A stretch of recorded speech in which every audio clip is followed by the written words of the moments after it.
और मेडिकल के बारे में पूछो, आपको और चीज खास बताऊं, आपने पूरे सवाल ही नहीं किए। आर्मी के जवान को आज तक जो मिला है, आप नोट कर लीजिए।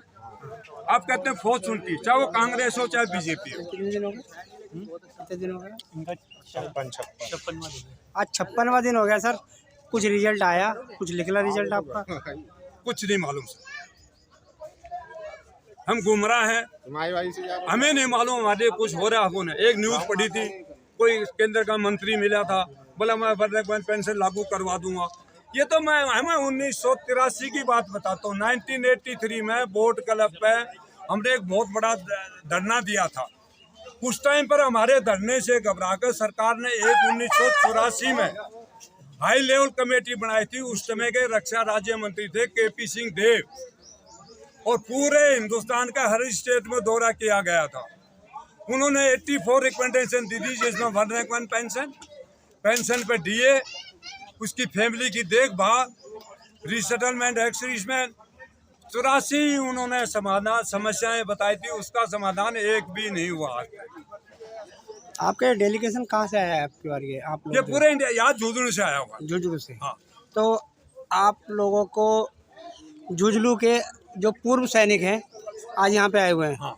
तो आप लोगों को क्या लगता है कि आगे सरकार के क्या मनसा है दिमाग में? देखिए मैं एक चीज बताऊं, चीन में, हाँ सर इधर आप बोलिए। चीन के अंदर यदि आंदोलन होता तो चीन वाले गोली मरवा के चिड़वा देते। ये हिंदुस्तान है, यहाँ डेमोक्रेसी है, गोली तो मरवा नहीं सकते। सरकार का दिमाग में है कि ये 5-10 बैठे हुए हैं। इसका रिजल्ट आप 3 अप्रैल वाला देख लीजिए। हिंदुस्तान के 772 जिलों में 2.5 और 3 और 5-5, 10 हजार फौजियों ने जुलूस निकाल के कलेक्टर को मेमोरेंडम दिया है। तो ये छोटा मोटा जुलूस नहीं है सर। पहले दिन से हम कवर कर रहे हैं 20 तारीख से, छोटा मोटा तो नहीं है।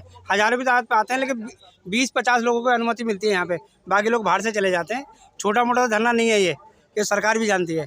लेकिन सरकार के आगे दिमाग में चल क्या रहा है? सरकार आपकी मानेंगे क्यों नहीं मान रही है? देखो सरकार के दिमाग में क्या चल रही है वो तो सरकार का प्रतिनिधि बताएगा। हमारे दिमाग में चल रही है, हम तो ये बता देते हैं 1-2 महीना और देखते हैं, नहीं सरकेगा तो यहाँ पर एक दिन 2 लाख तो फौजियों की विधवाएं बैठेंगी, 5 लाख हम बैठेंगे। जैसे महेंद्र सिंह टिकैत बैठा था, एक दिन में सरकार घुटने टेक देगी और सारी मांग मानेगी। हम सरकार से घुटना नहीं टिकवाना चाहते, हम सरकार को झुकाना नहीं चाहते। हमारी ये पॉलिसी है भाई, हमारी जायज मांग, जो 1 रैंक 1 पेंशन जिनके लिए आवाज उठी थी, जो उनकी आवाज को दबाते हुए उनकी काट ली गई, जिनको नहीं मिलनी थी उनको दे दिया। ये जायज बात मान के इनकी समस्या सुन लो। हमारी इतनी सीट है। सर आप कह रहे हैं कि 2 लाख जो पूर्व सैनिक महिलाएं हैं वो उनकी संख्या होगी और 5 लाख जो है पुरुष सैनिक होंगे। तो क्या इतने वाकई में आपके कांटेक्ट में है या सिर्फ ऐसी डराने के लिए आंकड़ा बोल रहे हैं? देखिए साहब, मेरे कहने की बात नहीं है, मेरे पर भरोसा मत कीजिए। हो सकता है मैं झूठ बोल रहा हूँ, डराने के लिए कर रहा हूँ। आपके उदाहरण है 3 अप्रैल का, हिंदुस्तान के हर गांव से, हर ढाणी से, हर कस्बे से फौजी कलेक्टर को धरना देने गया। इसका मतलब हिंदुस्तान के 100% विधवा महिलाएं, वार विडो, डिसेबल और सैनिक को ये सूचना है। देखिए फौजी तो हिंदुस्तान के हर कोने में रहता है, कन्याकुमारी से लेकर कारगिल तक हर जगह फौजी मिलेगा।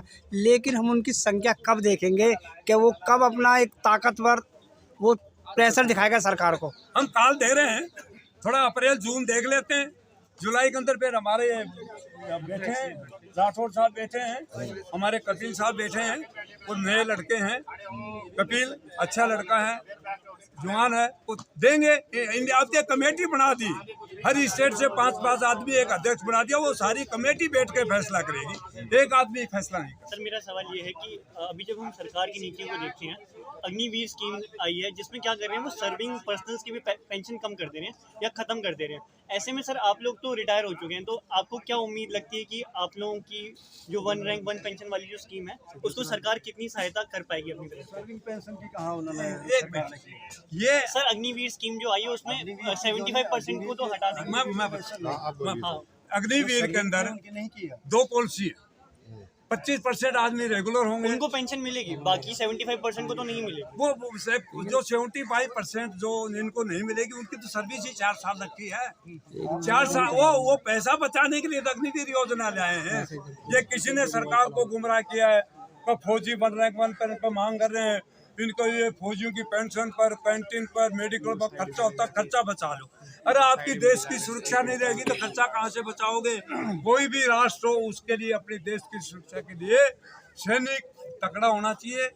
अग्निवीर की जो योजना है वो टोटल गलत है, देश हित में नहीं है।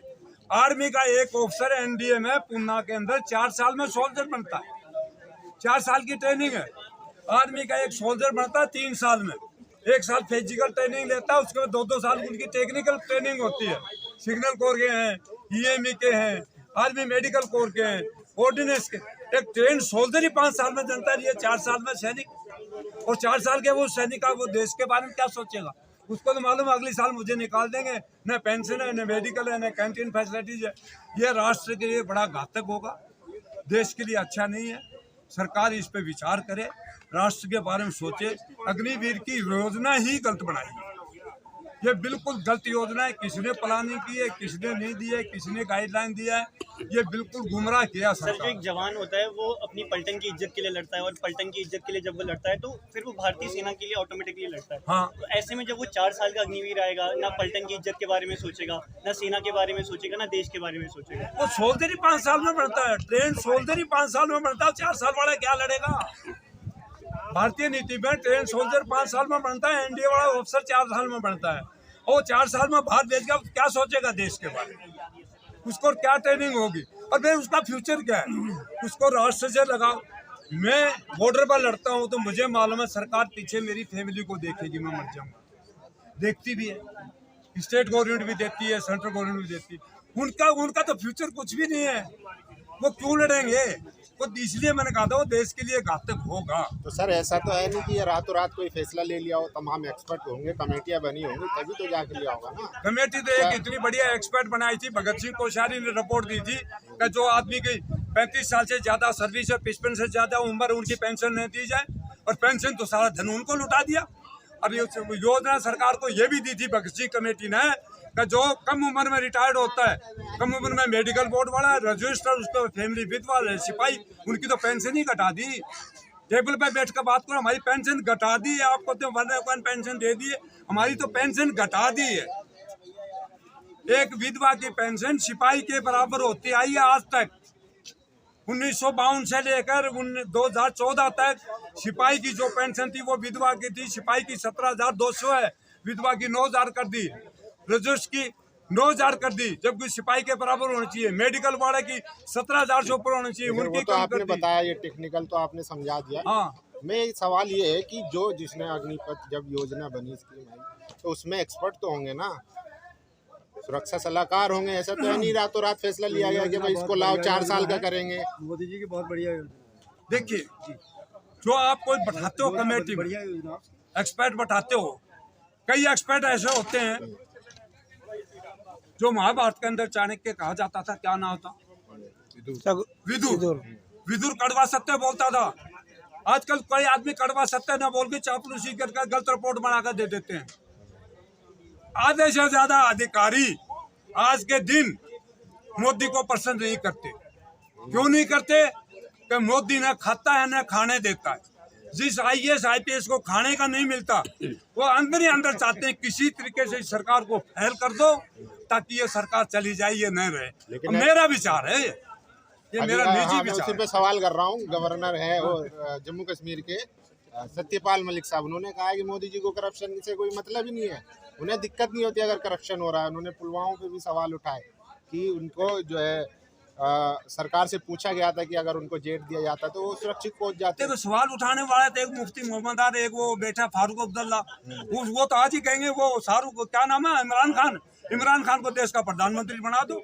डेमोक्रेसी में यही तो आजादी है, इससे बड़ी आजादी के बोले यहाँ बोलने की। गवर्नर रहे हैं, ऐसा थोड़ी ना वो हवा हवाई वो मुख्यमंत्री रहे दोनों, वो भी हवा हवाई। गवर्नर कौन से सीधे होते हैं? पॉलिटिशियन तो बनते हैं।